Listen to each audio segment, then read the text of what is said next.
दोस्तों, एक नई कहानी के साथ एक बार की बात है। गौतम बुद्ध मगध के एक छोटे से गांव में ठहरे हुए थे।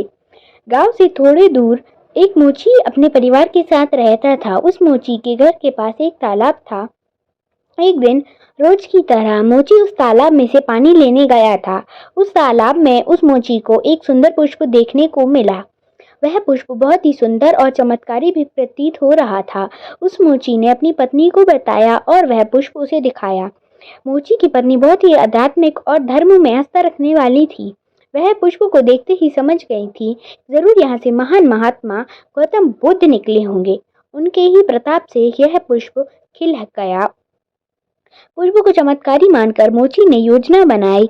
उसने अपनी पत्नी को बताया कि वह उस पुष्प को राजा को देगा और उनसे मुंह मांगी कीमत मांग लेगा। पत्नी ने भी सोचा, यह पुष्प उनके किसी काम का नहीं है तो यह पुष्प राजा को ही दे देते हैं, कम से कम कुछ कमाई हो जाएगी। पत्नी की सहमति के बाद वह राजा राजमहल की तरफ निकल गया। राजमहल के रास्ते में ही उसे एक व्यापारी मिलता है और वह उससे पूछता है, भाई यह पुष्प तुम कहाँ लेकर जा रहे हो? मोची कहता है, यह मैं राजा को भेंट करने के लिए ले जा रहा हूँ और उनसे मुंह मांगी कीमत लूंगा। व्यापारी ने मोची से कहा, तुम यह मुझे दे दो, मैं तुम्हें 100 सोने की सिक्के दूंगा। मोची ने सोचा, अगर यह व्यापारी मुझे इतनी स्वर्ण मुद्राएं दे रहा है तो राजा कितनी देंगे। उसने वह पुष्प उसे देने से मना कर दिया।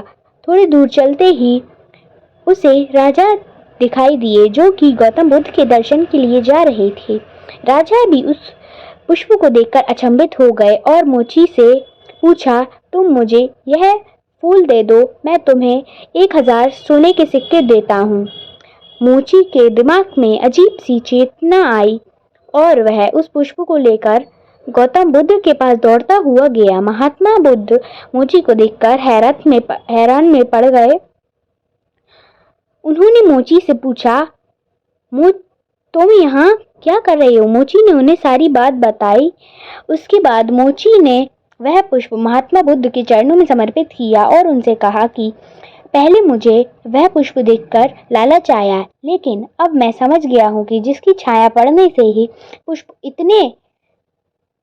इतना अच्छा हो गया है।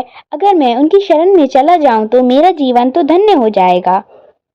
जीवन भर के लिए वह मोची महात्मा बुद्ध की शरणों में चला गया। दोस्तों, इस कहानी से हमें यह सिखाया है कि हमारे जीवन में हमें बहुत सी चीज़ें अपनी तरफ आकर्षित करती हैं।